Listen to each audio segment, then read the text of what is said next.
La SICAP SA, Société immobilière du Cap-Vert, et la Sénélec, Société nationale d'électricité du Sénégal, vous offrent votre revue de presse. Bonjour et bienvenue. L'offense au chef de l'État intéresse Rewmi Quotidien ce matin. Un délit colonial remis au goût du jour, s'exclame le journal avant de s'interroger. Peut-on traiter le président de la République de tous les noms? Seydi Gassama est pour la suppression de l'article 254 du Code pénal. Écroué pour ce délit, Moustapha Diakhaté sera jugé en flagrant délit le 18 juin. Le vieux serpent de mer qu'est l'article 254 du Code pénal réprimant l'offense au chef de l'État refait surface avec fracas. Réveillé avec l'incarcération de Moustapha Diakhaté, écrit Sud Quotidien. L'ancien patron du groupe parlementaire Benno Bokk Yakaar a été placé sous mandat de dépôt hier, ravivant un débat juridique et politique que l'on croyait enterré. Moustapha Diakhaté, l'insoumis, titre enquête. Condamné puis de nouveau interpellé pour offense au chef de l'État. Il persiste dans sa critique radicale du pouvoir. PIT Sénégal, Nyolank Seydi Gassama dénonce son arrestation. Walf Quotidien parle des lois liberticides. Articles 80 et 254, armes de destruction d'opposants. Jean-Charles Biagui, enseignant-chercheur en sciences politiques, de s'exprimer. Le délit d'offense au chef de l'État est anachronique. L'ex-boss du groupe parlementaire de Benno Bokk Yakaar risque une condamnation allant jusqu'à 2 ans de prison ferme et une amende pouvant atteindre 1 500 000 francs CFA, informe Source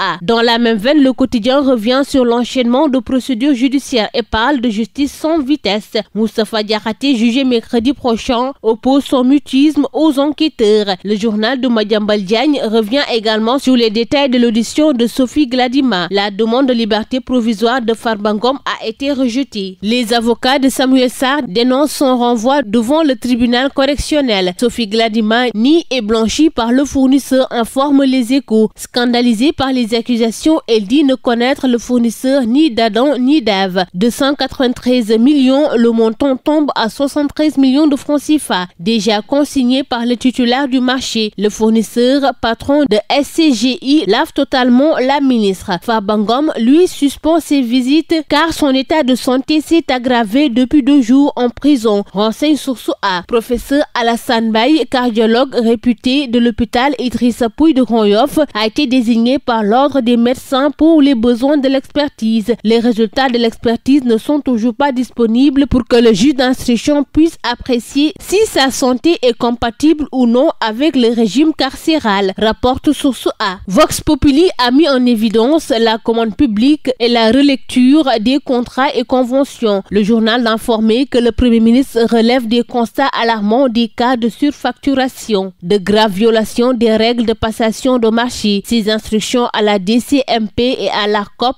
pour une formation complète des acteurs à toutes les étapes de la commande publique. Rewmi Quotidien, Le Soleil, Yor Yor Wi, L'As évoque la visite du chef de l'État dans le Nord à partir d'aujourd'hui. Hormis les attentes des paysans et des industriels du Waalo, la CSS a besoin de terre pour parfaire son plan de développement. Au Conseil des ministres, le président Bassirou Diomaye Faye annonce le Conseil supérieur d'orientation agro-silvopastorale pour le 10 juillet. Au même moment, Ousmane Sonko va à la grande offensive diplomatique, parlant de sa tournée régionale, de l'accueil du Premier ministre du Congo et de sa visite annoncée en Chine. Sniper, le dernier tournant judiciaire, un titre qui occupe la une de Libération, évoquant l'instruction de l'affaire Jérôme Bandiaki et compagnie qui a été clôturée. Le doyen des juges a renvoyé Jérôme Bandiaki, alias Sniper, devant le tribunal correctionnel pour détention illégale d'armes, trafic illicite d'armes, détention d'armes et de munitions sans autorisation, obtention d'avantages indus et escroquerie au service. L'info, Vox Populi et l'Observateur informent de près de 500 cas de tuberculose dépistés entre Pikine et Guédiawaye en l'espace de 3 mois. En cause, la promiscuité et l'humidité qui favorisent la prolifération du bacille de coque. C'est tout pour votre revue de la presse. À vos kiosques et très bonne lecture. La SICAP SA, Société immobilière du Cap-Vert, et la Sénélec, Société nationale d'électricité du Sénégal, vous ont offert votre revue de presse.